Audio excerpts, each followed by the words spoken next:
সবাইকে জানাই সুপ্রভাত।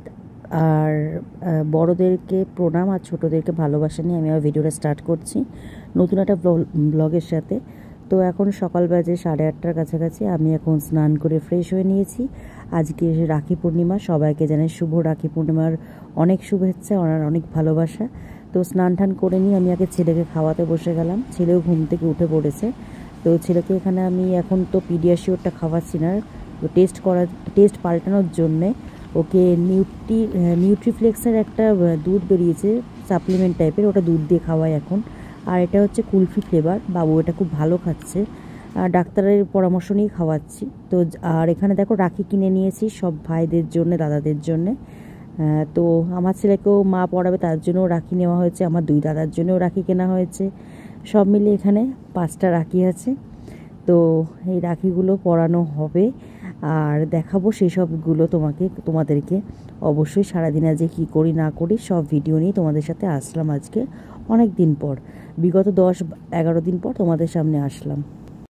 দাদাকে রাখি পরাতে চলে আসলাম আর ছেলে পাশ থেকে উলু দিচ্ছে, বুঝতেই পারছো।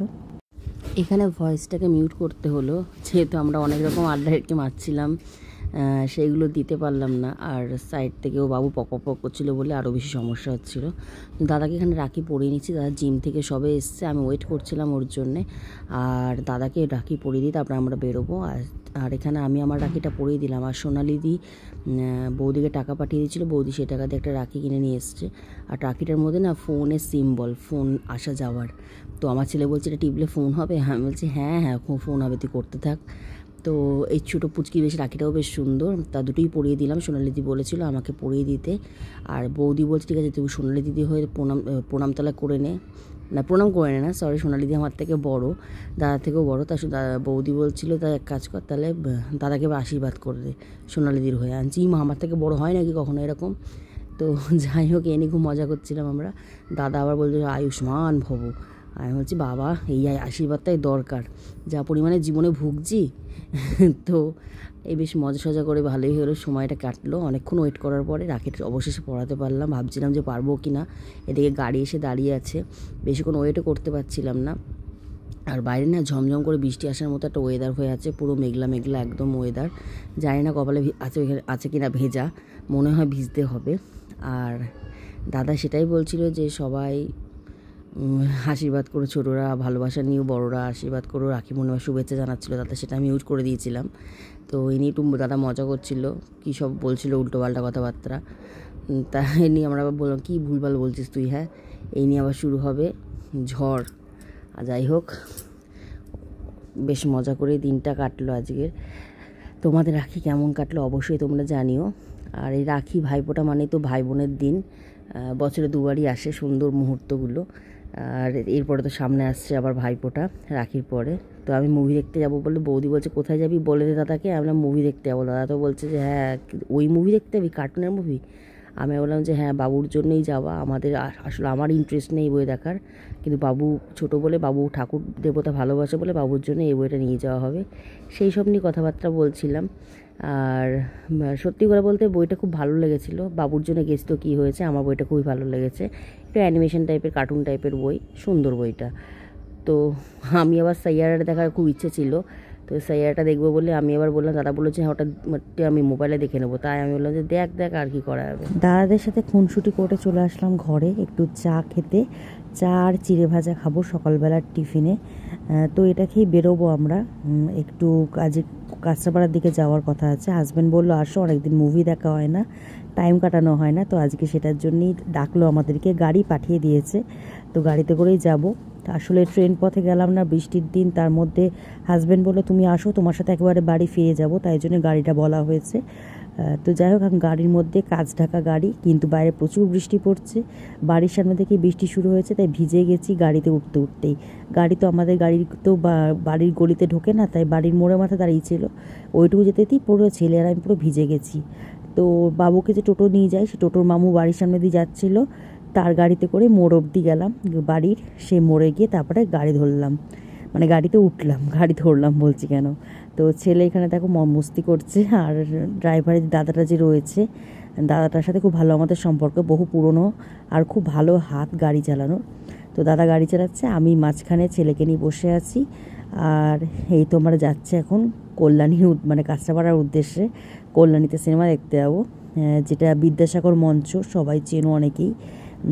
ওখানে বেশ ভালো একটা মুভি, কী যেন মুভিটার নাম, নরসিংহা, যেটা খুব ফেমাস এখন, একটা অ্যানিমেশন টাইপের মুভি, কার্টুন টাইপের মুভি, ছেলের জন্যই নিয়ে যাওয়া। তো আমি ভাবলাম কাঁচরাপাড়া গিয়ে আবার রান্না বান্না করবো, অনেক লেট হয়ে যাবে। তো গিয়ে দেখি হাজব্যান্ড, কাজের যে মাসি আছে, যে হেল্প করে আমাদের কাজে কাঁচরাপাড়ার বাড়িতে, সেই রান্না করে রেখেছে। হাজব্যান্ড তাকে বলে রেখেছিল। তো ইলিশ মাছ ফ্রিজে ছিল, সেটা বেগুন আলু দিয়ে ঝোল করেছিল। তো আমি তো খুব আনন্দ পেয়ে গেলাম যে রান্না করতে হলো না। আর এখানে আমার সেজো মামি শাশুড়ি চিকেন পাঠিয়েছে, চিকেন খেতে চেয়েছিলাম তাই চিকেন রান্না করেছিল, চিকেনটা পাঠিয়ে দিয়েছে। এটা দিয়ে মিলেজুলে খাবো। আর ভাতটা তো পরে করেছে, আমাকে বসাতে বলেছিল, আমি বসিয়েছিলাম, নামাতে ভুলে গেছি, সেটা আমার হাজব্যান্ডই করে দিয়েছে। তা আমার রেস্ট হয়ে গেছে। তো চলে এসেছি মুভিতে দেখতে। আর আসলে আমরা মুভিটা শুরু হওয়ার 10 মিনিট না 5 মিনিট পর আমরা ঢুকেছি, তাই মুভিটা স্টার্টিংটা আমরা দেখতে পারিনি। তো যাই হোক, মুভিটা খুবই সুন্দর ছিল, আমার খুবই ভালো লেগেছে। আসলে মেন উদ্দেশ্য ছিল ছেলেকে দেখানোর জন্যে, কিন্তু ওখানে গিয়ে দেখি ছেলে আমার অলরেডি সব কিছুই বলতে পারছে, বুঝলাম যে। আর ওকে জিজ্ঞেসও করলাম যে কোথা থেকে দেখেছিস, বললাম আমি কাকার মোবাইলে দেখে নিয়েছি। তো যাই হোক, তাও ওর সুবাদে যাওয়া, আমরাও দেখে নিলাম মুভিটা। তো এখন হাফ টাইম বলে লাইটটা জ্বললো হলে, তা তোমাদের দেখাতে পারলাম ভেতরটা কতটাই সুন্দর। হাফ টাইমেই আমরা, আমার হাজব্যান্ড আর আমার ছেলে গেল টয়লেটে, আর আমি বসে বসে একটু ভিডিও করে নিলাম। তো ওখান থেকে আমরা বেরিয়ে গেলাম, কোথায় এসেছি আমরা এখন, রাস্তায় বলতে গেলে আমি রানাঘাট ঢুকেও গেছি। রানাঘাটে যে আস্তলা মোড় আছে বাবুর স্কুলের কাছে, সেই মোড়ে আমি বলতে আমরা চা খেতে নেমেছি। আমার হাজব্যান্ড, আমি আর ড্রাইভারের দাদাটা চা খেতে নেমেছে, আর ছেলে তো ঘুমাচ্ছে গাড়ির মধ্যে। আর এই দোকানে চাটা খুবই ভালো করে, শম্ভুর চায়ের দোকান, হাঁসতলায়। তো অসাধারণ চা। সেখান থেকে চা খাবো বলে বায়না করছিলাম, আসলে প্রচুর মাথা ব্যথা করছিল, এত সাউন্ড ছিল সিনেমা হলে। তো চায়ের জন্য বায়না করাতে গাড়ি কোথাও দাঁড়ায়নি, ডাইরেক্ট আস্তলাতেই দাঁড়িয়েছে। আর চা খেতে যেয়েছি বলে 1 কাপ চা দিয়েছে। ওই দোকানটা আমাদের খুব চেনা জানা, যাওয়া আসা আছে বলে একদম আমাকে কাপে ভরে চা নিয়ে এসছে, দুধ চা। এটা খাচ্ছি আর ভাবছি এটা খাওয়ার পরে প্রবলেম না হয়, মানে গ্যাস না হয়। তো চা খাওয়া কমপ্লিট। এখানে আমার হাজব্যান্ড দেখলাম দাঁড়িয়ে আছে, বললো দাঁড়াও এখানে গাড়িটা, আমি উঠবো। তা ও উঠে পড়লো গাড়ির ভেতরে, আমি সেভাবে গাড়ি ভিডিও করে নিলাম। আর আমরা এখন যাচ্ছি বীরনগরে যাওয়ার আগে আস্তলা থেকে আমরা একটু কেক নিলাম। কেক নেওয়ার কারণ হচ্ছে বীরনগরে আমার মাসির বাড়ি, আবার মাসির মেয়েরও বিয়ে হয়েছে বীরনগরেই। তো সেই মাসির মেয়ের যে হাজব্যান্ড, মানে আমার হিসাব মতো বোনের বর, তার আজকে বার্থডে। তো তাই আমার হাজব্যান্ড বলে চলো গিয়ে সারপ্রাইজ দিয়ে আসি ওদের একটু, এই বলে রাস্তা দিয়ে তো বেরিয়েছি। আমরা হাই রোড ধরে যেহেতু এসেছি, কোনো ভালো দোকানের কেক পাইনি, কিন্তু কেকটা খেতে ভালো ছিল।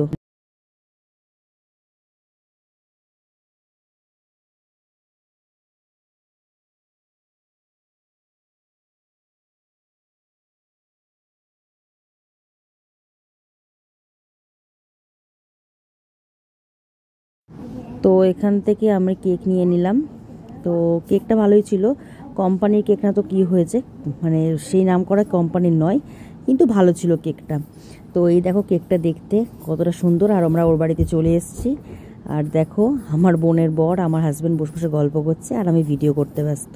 তো আমার বোনের বর বলছে এত বড় স্পার্কেল, আমি বলছি আসলে তুমি লম্বা তো, তাই জন্য তোমার স্পার্কেলটাও লম্বা হয়েছে। আসলে তুমি যদি শর্ট হাইট হতা, তাহলে স্পার্কেলটা ছোটো থেকেই নিয়ে আসতাম। এই নিয়ে আড্ডা কি মারছিলাম কিছুক্ষণ। তো এটা আমার বোনের বর, অনেকেই তোমরা আগে আমার অনেক ভিডিওতেই দেখেছো ওদেরকে। তো আমার ছেলে তো ভয় পায় স্পার্কেল প্রচুর, তো দূরে সরে গেছে ও। তা যতক্ষণ না নিবছে ততক্ষণ হ্যাপি বার্থডে বলছিল না, ভয় পাচ্ছিল, বলছে আগে নিববে তারপরে হ্যাপি বার্থডে বলবে। তো যাই হোক, কেক টেক কাটার পরে আমরা আবার চলে আসবো, কেননা অনেকক্ষণ আগে বাড়ি থেকে বেরিয়েছে। তারপর আমার হাজব্যান্ডকে একটা বোন আছে, সে রাখি পড়ায়। হাজব্যান্ডের নিজের বোন নেই বলে মানে মামার মেয়েরা রাখি পড়ায়। তারপরে ধরো একটা বোনকে আমার হাজব্যান্ড ছোটোবেলায় পড়াতো, সেই ছোটোবেলা থেকেই এখনও অবধি সে রাখি পড়ায়, একদিনও মিস যায় না। তো হয় দেখো গৌরবদা মানে গাড়ি যে চালায় সে বসে আছে, এখানে আমার বোন, ও বলছে আমি একটু ভিডিও করে নিই, ফটো তুলে নিই। তো আমার হাজব্যান্ড বলছে তো তোমাদের ফটো তোলার পর্ব কি শেষ হয়েছে এরকম বলছে। তো যাই হোক, এখানে কেক খাওয়াখাওয়ি চলছে। তারপরে এখান থেকে বেরিয়ে আমরা সেই বোনের বাড়িতে যাব, যে বোন আমাদের ছোটোবেলা থেকে আমার হাজব্যান্ডকে রাখি পরায়। ওর বিয়ে হয়ে গেছে, একটা বেবিও হয়েছে, বেবিটা একটা মেয়ে, খুব কিউট আর খুব মিশুকে, জানো না পুচকিটা খালি গায়ে ছিল বলে তোমাদের দেখাতে পারলাম না, নাহলে খুব সুন্দর মিশুকে ছিল পুচকিটা। বাবুকে দেখি জড়ি ঠড়ি ধরছে, আমাদের ফার্স্ট টাইম দেখেছে কিন্তু আমাদের সাথে চলে আসবে বলে বায়না করছিল। তো এই বোনটার সাথে আমি টিউশনিও পড়েছি, আমার থেকে 1 বছরের ছোট, আর আমার হাজব্যান্ড ওকেও পড়াতো। তো যাই হোক, তো ছোটোবেলা থেকেই ওকে রাখি পরায়। আর ওরা হচ্ছে কাস্টে হচ্ছে ওরা উড়িয়া, তাই ওদের না নিয়মটা পুরো অন্যরকম, প্রদীপ জেলে ধান দ্রব্য দিয়ে তারপরে কপালে টিকা দিয়ে এইসব করে করতে হয়। তো আমাদের তো সেসব নিয়ম নেই, আমাদের নর্মাল রাখি পরিয়ে ছোটোবেলা থেকে এসেছি, তাই জন্য আমাদের নর্মালি রাখি পরিয়ে হয়ে যায়, কিন্তু ওদের অনেক নিয়ম আছে। তো বাড়িতে চলে এসেছি, আসার পরে মা বললো কী রান্না হবে, আমি বললাম তো ঠিক আছে, আমি নিরামিষভাবে তো রান্না করতে হবে, যেহেতু বাড়িতে নিরামিষ হয়, আমার বাড়ির বাইরে গেলে তো আমিষ খাওয়া হয়ে যায়। তো বাড়িতে ভাবলাম সয়াবিনের তরকারি আর ভাত রান্না করি নিরামিষ করে, আর বাড়িতে আমাদের শনিবার দিনটা মানা হয়। আর আমি যখন বাইরে থাকি সেদিনকে তো খেয়ে নিই এটা ওটা সেটা, যে দুপুরবেলা খেয়ে নিয়েছি ইলিশ মাছের ঝোল দিয়ে ভাত। তো এটা হচ্ছে আমার ভাতের থালা, আমি এখন ভাত খেয়ে নেবো, তারপরে আবার তোমাদের সাথে কথা হবে। আর সারাদিন জানোই তো, বুঝতেই পারছো, এদিক সেদিক করতে করতে আজ সেই দিনটা কাটলো। অনেক দিন পরে এরকমভাবে টাইম কাটালাম বাইরে ঘুরে ফিরে। কদিন ধরে মন মেজাজটা একটু খারাপ ছিল, কিন্তু আজকে খুব ভালো লাগছে অনেকদিন পর ওখানে ঘোরাফেরা করার জন্যে, এটাই। তো এখন বাজে রাত্রি 11টা, আর একটু গা হাত পা ধুয়ে এসে বসলাম। রাখির দিন আজকে, সারাদিন ব্যস্ততার মধ্যে গেছে। তোমরা জানো সিক্রেট আছে, আমি বলে দিচ্ছি তোমাদেরকে, কাউকে বলবে না কিন্তু। আজকে নামলা লুকিয়ে লুকিয়ে ওই নরসিংহ মুভি দেখতে গেছিলাম, কাউকে বলবে না। তো সারাদিন খুব ব্যস্ততার মধ্যে গেছে, রাখি ছিল, বাবুর আজকে প্রচুর রাখি পরা হয়েছে, তারপরে আমিও দাদাদেরকে রাখি পরিয়েছি। আসলে এখন বাড়িতে 2 দাদাই রয়েছে, ভাই তো নেই, ভাই তো এখন আশ্রমে চলে গেছে তোমরা জানো। তো ভাইকে এখন রাখি পরানো যায় না, তো যাই হোক ভাইকে শুধু ভাইফোঁটা দেওয়া হয়। তো ভাই তো আসেনি, তা রাখি বলতে গেলে দাদাকে পড়াই আর বড়দাকে পড়াই। তো কেন না, আমি ফিনিশ করিনি বাবা। তারপরে ধরো ওই দাদাকে রাখিটা পরিয়ে দিয়ে গেছিলাম, বড়দা ছিল না বাড়িতে, বড়দা পুজো করতে গেছিলো। সকালে 2-3 বার খোঁজ নিলাম, তো বললো যে ওর আস্তে আস্তে সন্ধে হয়ে যাবে, তা ওকে না পড়াতে পারিনি রাখিটা তখন। তা সন্ধেবেলা যখন বাড়ি আসলাম তারপর ওকে রাখি পরিয়েছি, সেটা ভিডিওটা তোলা হয়নি। আমি আমার ফোন থেকেও ভিডিও তুলিনি, দাদাকে যে রাখিটা পরিয়েছি সেটাও আমার বৌদির ভিডিও ক্লিপ থেকেই নিয়েছি, নিজে পার্সোনালভাবে ভিডিও তোলা হয়নি। তো সারাদিনে যে ব্যস্ততা, ঘোরাফেরা, খাওয়া দাওয়া, রাখি পরানো, এই নিয়েই কেটে গেল। তো তোমাদের আজকে ভিডিওটা কেমন লাগলো অবশ্যই জানিও, আর ভিডিওটা আমি এখানে এন্ড করব। প্রচুর টায়ার্ড হয়ে আছি, এখন শোবো আর ঘুমোবো। সকালে সে স্নান করেছি, একদম সকাল 8টার সময় স্নান করেছি, তারপরে সারাদিন তো দৌড়াদৌড়ি। এখন এই জন্য ফ্রেশ হয়ে গা হাত পা ধুয়ে নিলাম, ধুয়ে এখন বাবা দরজাটা ভালো করে দিয়ে, এসিটা চলছে। তো এখন শুয়ে পড়বো। বাবু এসে খাটের মধ্যে লন্ডভন্ড করেছে, দেখো ড্রয়িং খাতা পত্র, রং পেন্সিল সব ছড়িয়ে ছিটিয়ে। এসেই ও ড্রয়িং করতে বসে গেছিলো। তা এখন সব গুছি টুচি নিয়ে শোবো। ওর বাবা একটু বেরিয়েছে, 11টা বাজে, এখন আসেনি। আমার খাওয়া দাওয়া হয়ে গেছে, ওয়েট করিনি আজকে আর, পরে নাহলে খাওয়া দাওয়া হজম হয় না, খুব সমস্যা হয়ে যায় ওয়েট করতে গেলে। তাই খেয়ে নিয়েছি, মা বললো খেয়ে নে, বাবা বললো খেয়ে নে। তো খেয়ে দিয়ে নিয়ে এখন বসে বসে আমি ফোন ঘাঁটবো, তারপরে আসলে ওকেও খেতে দেবো, মানে কী বলে আমার হাজব্যান্ডকে খেতে দেবো, তারপরে শোয়া টোয়া হবে। এখন মানে মোটামুটি বসে বসে রেস্ট নিই আর কি। তো এখানে সবাইকে জানাই শুভরাত্রি, সবাই ভালো থেকো, সুস্থ থেকো। আবার নতুন ভিডিও নিয়ে একটা আসবো খুব শিগগিরই। আর আমার জানি আমার ভিডিও খুব গ্যাপ হয়ে হয়ে তোমাদের পোস্ট করা হয়, ভালো অকেশান দেখলে তখন ভিডিওটা পোস্ট করতে ইচ্ছা করে, তাই জন্যই করলাম। শেষ করার আগে এটাই বলবো, বড়রা আমার প্রণাম নিও, আর ছোটরা আমার অনেক ভালোবাসা নিও। শুভ রাখি পূর্ণিমা সবাইকে জানালাম। তো এটাই বলার। সবাইকে টাটা, ঘুমিয়ে পড়ো তাড়াতাড়ি, রাত অনেক হলো।